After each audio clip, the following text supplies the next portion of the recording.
I think the key thing with the e-commerce bot is that you're asking at the problem that you have and not the product that you want. That's sort of the goal for the actual bot. And so what I demoed a lot in my video was I want a bag for the beach rather than, I want a tote bag. And so that's just the point of that is you're giving it your problem, which is you need a bag for the beach, and you're receiving a product recommendation for that. And so that's really sort of the goal, is not just you come to the chatbot to tell it the product that you already know you want, telling it the problem that you have, and then you're being recommended a solution to that problem. Hey everyone, Kim here from the growth team at VoiceFlow, and in today's showcase, I'm joined by Brendan, the owner of Inflate Agency and also an active YouTuber himself who shares his free templates and demos. In this conversation, we are talking about his recommendation system that he's built out for e-commerce businesses that uses OpenAI's embeddings to rank the similarity of certain products to the queries asked by customers. This is an awesome project to check out if you're an e-commerce owner yourself looking to level up your store's agents. Hey, Brendan, how are you doing today? Hey, how's it going? Yeah, it's good. It's good. I'm really excited to have you here today and to chat more about who you are and what you're building on VoiceFlow. So maybe to kick things off, do you want to start with an intro of who you are? Yeah, so my name is Brendan. I'm mostly doing AI development. And so I run an agency called Inflate, and so Inflate is an AI development agency. And so my goal is to essentially build out, at the moment, low code and no code solutions to sort of automation requirements. So building out, saving time and whatnot through my development agency. And so I also run a YouTube channel as well. And I use that to showcase templates, showcase all types of just different builds, and just showcasing what's possible with these tools. And then obviously getting clients through there as well. And just to dig a bit deeper, like what was your background before and what brought you to exploring this space? Yeah, so not really a whole technical background as per se. So ultimately, just this year, really looking into obviously the growth of ChatGPT and whatnot. And then from there, just looking through all these other tools and no code tools that have been able to obviously utilize these tools and build out these solutions. But I have got some coding experience. I did build out software a few years ago. It was a sort of like a file organizer software that I built out. And so that was probably as much development that I did in terms of from there. Yeah, no, that's definitely what we've seen in this space generally, is just folks seeing the wave and getting curious on what it means for businesses at large and what automations could look like for different industries. So yeah, definitely fits the bill there. I know something we chatted about before was how you're interested in building the best recommendation systems for a lot of different industries, e-commerce specifically. So I want to deep dive into that. What does that mean, and what are sort of best design practices when it comes to creating best recommendation systems? Yeah, so one of the things is I've sort of built out a couple of templates for recommendation systems, particularly e-commerce. And so this was just something that I was sort of interested in building out. And then those videos did sort of really well on my channel. And so what I went ahead and did was essentially, well, a lot of the clients I had coming through were wanting that sort of system. And so I was just working a lot on the recommendation system of products for e-commerce stores. And so I've had a bit of a focus there. And so what I've sort of figured out is that there's sort of many different ways to approach it. And so one of the more popular ones has been the OpenAI embeddings model. And so just leveraging that model, which is essentially just looking at getting the cosine similarity of the embeddings for each product, and then ranking it by the highest number, and then just getting the most accurate and most correlated product to the query that they're given. And so that's just using that model. But then there's also the lookup sort of recommendation system, and so that is leveraging something that I've built out, which was on my channel, which is Airtable. And so that's using the AI to actually go ahead and actually generate a Airtable formula. And so that Airtable formula can be used to plug into an Airtable sheet. So Airtable is just like an Excel or a spreadsheet, but you can send requests to it from VoiceFlow if you're using the API block, and you're able to send requests. And so I was able to use the AI to generate a formula. And so this is a way that we are able to pull data using sort of natural language. And so it's an alternative to the OpenAI embeddings system, and it's a bit more of a structured approach. And so there's two sort of systems here, product recommendation systems here, that we can leverage for different use cases. And so that's something I've sort of been looking into, is that products that have a lot of descriptions and are very descriptive are very good for the embeddings model. But products, something that has very strict, maybe it's a bag. My channel, I did a bag example. So like a bag company, you'd have you might have just like a sling bag that's red, or you might have bags with different colors. If it's something like that, you're able to sort of use this data lookup function, and it's a lot more effective in how that goes. Awesome. Yeah, I'm excited to kind of deep dive into those two different models today and see the examples that you've created. It's also really great that you've intentionally thought through the different sorts of pain points depending on clients and built out systems that, fit those use cases.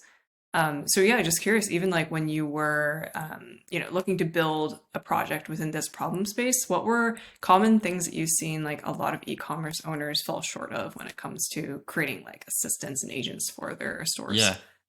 So the people that have come through and contacted me have essentially gone ahead and mostly just taken documents of their products and put that into somewhat of a knowledge base, and then queried that knowledge base, and then it's just come back with, just putting it in the text block, and it would probably usually get the link wrong, or it would give it products that don't even exist, or it would just do something like that. And so that's where the sort of solution is coming into play, where I'm able to say, I've got much more of a structured approach where I can take this and actually direct the user's queries into a path that's much more structured than just querying a knowledge base for some products that you could build out on, with OpenAI's GPT, obviously, that's where sort of the hype is in regards to being obviously be able to build straight from there. But I think this is where something like VoiceFlow as a platform is going to obviously benefit greatly, and being able to actually be a lot more custom and being able to make these much more flow-based conversation design and sending requests to Airtable to pull back products and then actually use that data. You couldn't possibly do that using obviously the GPT builder and whatnot. Yeah, that was kind of, when their dev day came out, that was sort of, our stance as well. It's like, if you want something fairly simple with their knowledge base, a plug and play model, that does kind of the basics, then, OpenAI would be a great fit for that. But for anything more custom, more advanced, sort of like what you're going to show today and what you're building, using tools like VoiceFlow or any combination of VoiceFlow and whatever tech stack that works with it is better fit for sure. So maybe that's a great segue. What is kind of your current tech stack, and why was VoiceFlow a good fit for what you were building? Yeah, so at the moment, if we're looking at just the lookup system that I was talking about, I've connected that from VoiceFlow to Airtable, and then I've also connected that using make.com. So utilizing these tools that are not obviously code heavy for that system. And then when going over to the embedding system, I am going a bit code heavy there. So that's using Replit. So just hosting Python scripts in the cloud and running them through API calls from VoiceFlow. And so, yeah, I'm happy to showcase those if you want. Yeah, for sure. And maybe just to even run through like a decision tree for any other folks evaluating these sorts of tools. The best plug and play for obviously working with VoiceFlow. And so that's sort of in the base of everything is building off of VoiceFlow.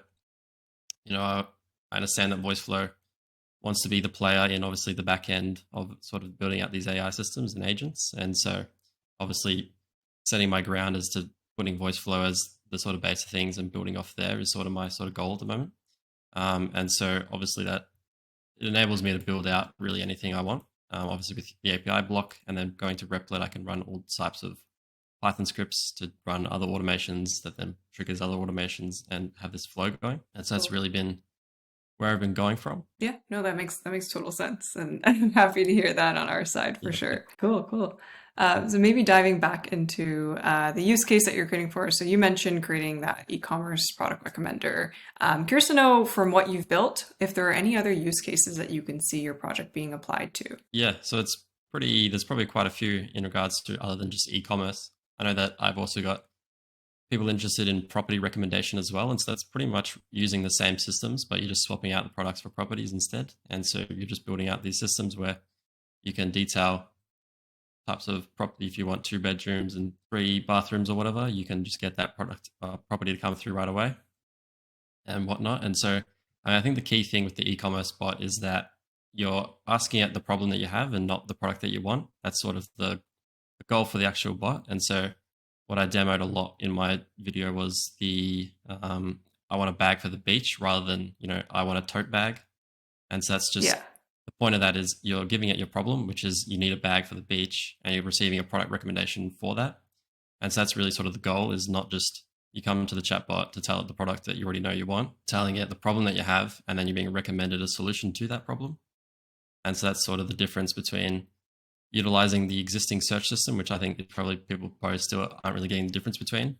Obviously, right, you're being able to ask that problem and get that solution. And I think a good example is like a chemist as well. I haven't built one for a chemist, but I think in the future, it makes total sense where you could come to it and just tell what your problem is, and then it just gives you that solution. And so really building out websites that are not just these search-based, give it the product that you already know you want. You're just telling it that problem you have.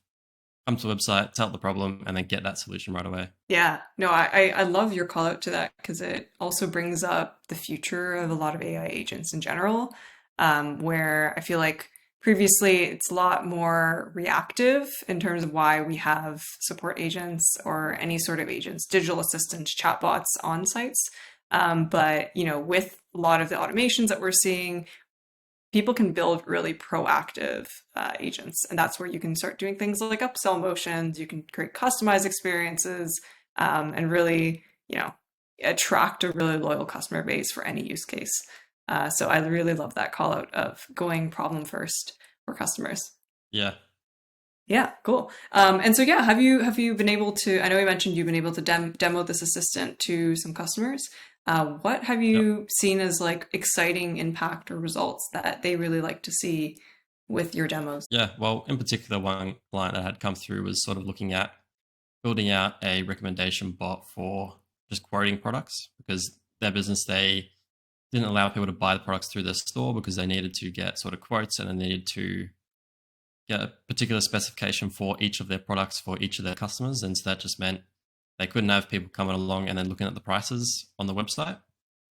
And so getting out a bot that's able to obviously understand the specifications that they want and then understand all these other things, rather than getting a representative from their company to go out to either meet them or help them with the product, they're able to get a recommendation right away. That's obviously going to at least start the process at a later stage than they would have if they didn't have it. And so that right away to them was a huge time saver, to be able to integrate that system, rather than have them, obviously you have to use all their representatives to do all this information manually. A lot of the people coming through, I've already set up a just a customer service bot for them as well. And so a lot of questions coming through is, I'm not sure what to get, or what are your prices? And so this is that system, the recommendation system comes in and solves all of that. Yeah.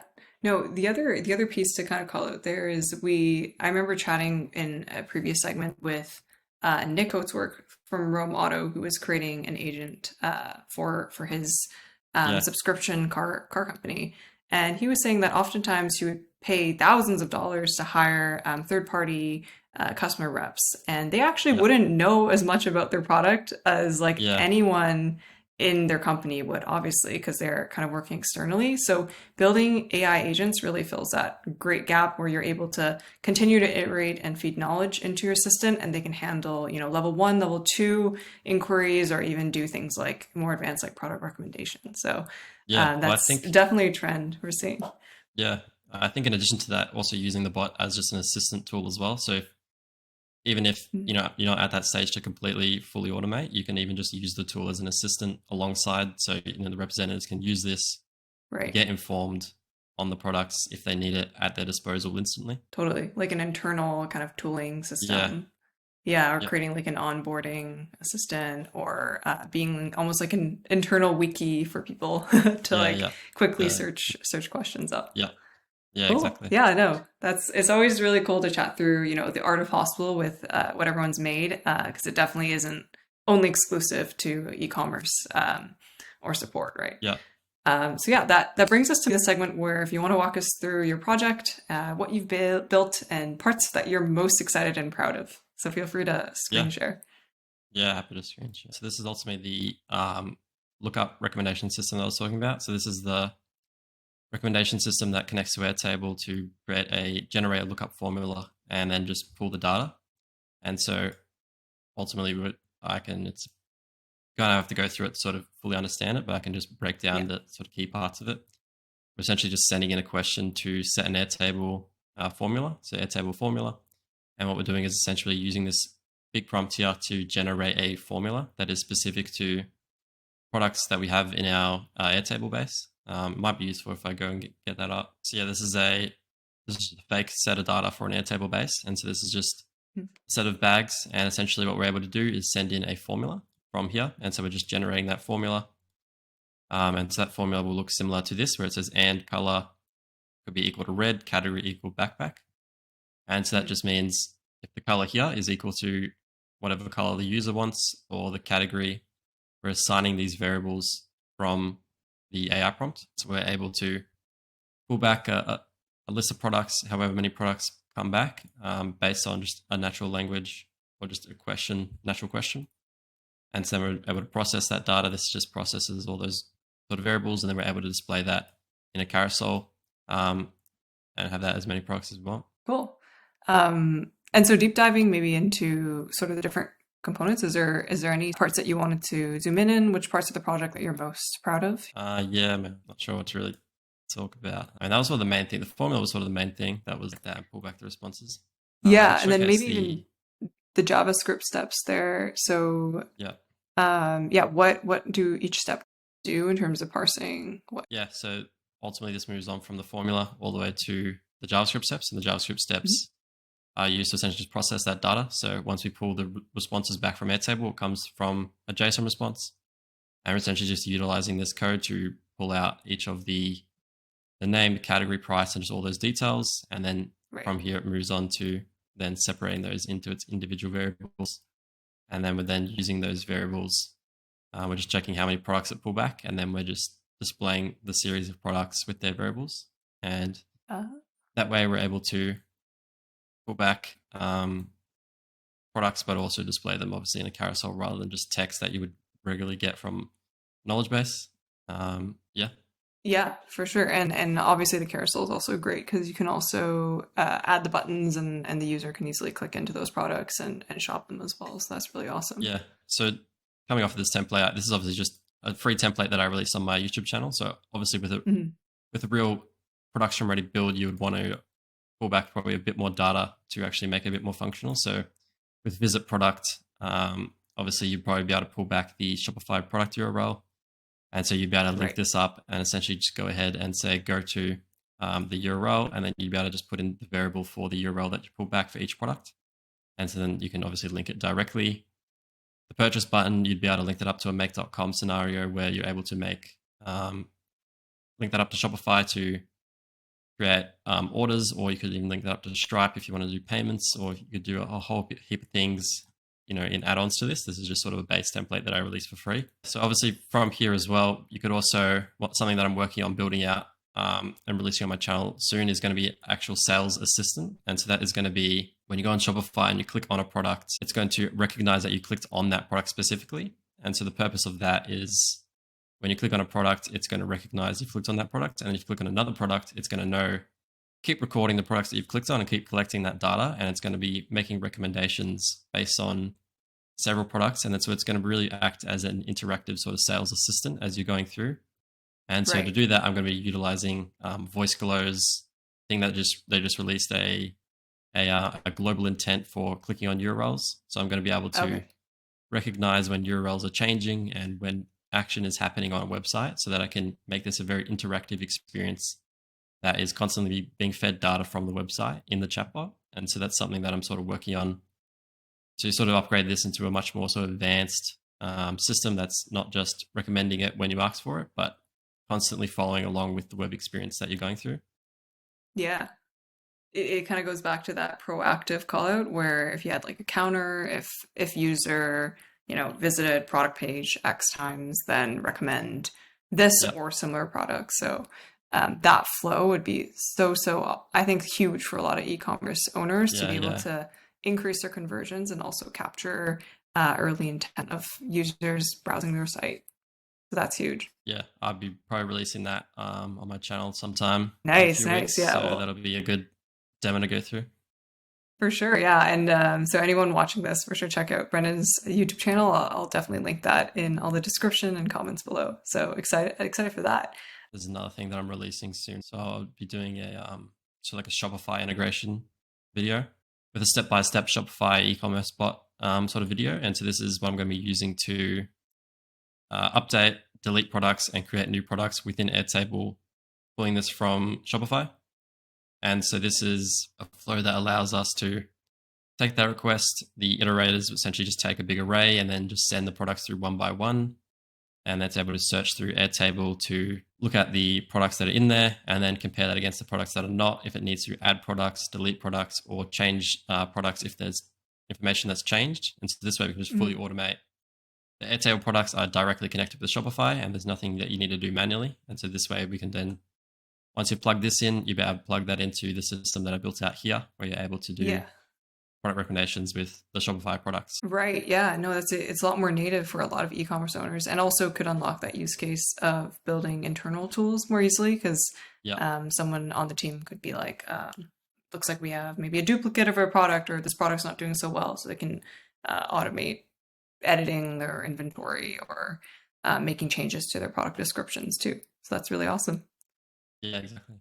Well, thanks for showing all of this. It's really cool to see it kind of all come together and work together. And it looks like you do have plans to make improvements to a lot of what you've created. So maybe to kind of transition off screen share and ask the loftier question of what are new things that you are looking to build? So in terms of going ahead and what my future plans are for these builds, essentially, one of the things I am focusing on is essentially that sort of centering the website on the recommendation system, or on that search system that is powered by AI.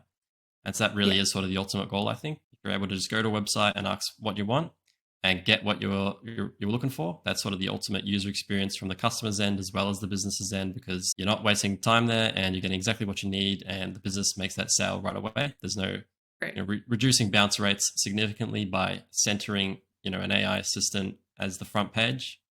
And so I think based purely on that, that's sort of a key driver in that being a very big system in the future. Like that example I said earlier with the chemist, if you're able to go to this website and give it, a problem that you've got, and it's able to provide a recommendation instantly with something that you need right away, and you don't need to spend time searching for things or researching things, and you don't need to spend time for a whole heap of products or whatnot, you're able to get that right away. Yeah. I totally agree. Like customization, personalization, almost creating like a search engine within e-commerce or wherever you're browsing on a site is so exciting and so useful. Just even like as a consumer myself, for me to go on a site and not have to scroll through 50 pages of products and then contact support when I can't find what I want, when things are not in stock.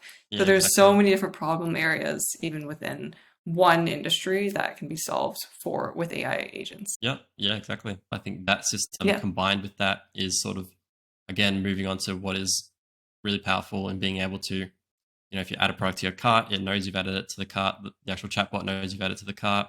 It knows what other products you've looked at, and then it's able to pop up and say, based on what you've looked at, we also recommend these things as well. And I understand that these are systems that are sort of already embedded into the cart system in sort of a lot of stores. But this offers, a way to actually, whilst they're going through the store, whilst they're looking at the products, you got to pop up and say, taking it to, if you're looking at headphones, maybe you put a headphone into your cart, and then maybe you add some earpads, but those earpads don't support that headphone or something like that.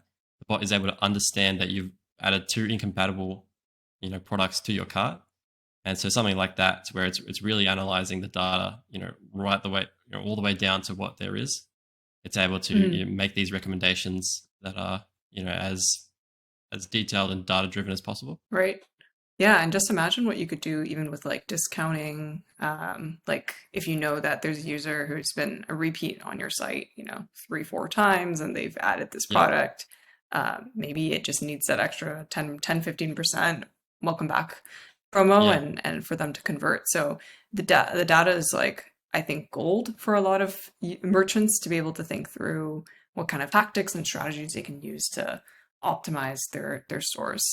So I totally agree. That Sales Assist is going to be hype. I can't wait for you to drop that and check it out. Cool. Yeah. Well, that kind of wraps up our segment in terms of understanding, what's next and what you're looking to build, but also knowing what you currently have built and what problem, statement and pain point that you are currently solving for. So thanks so much for joining us today on our recording.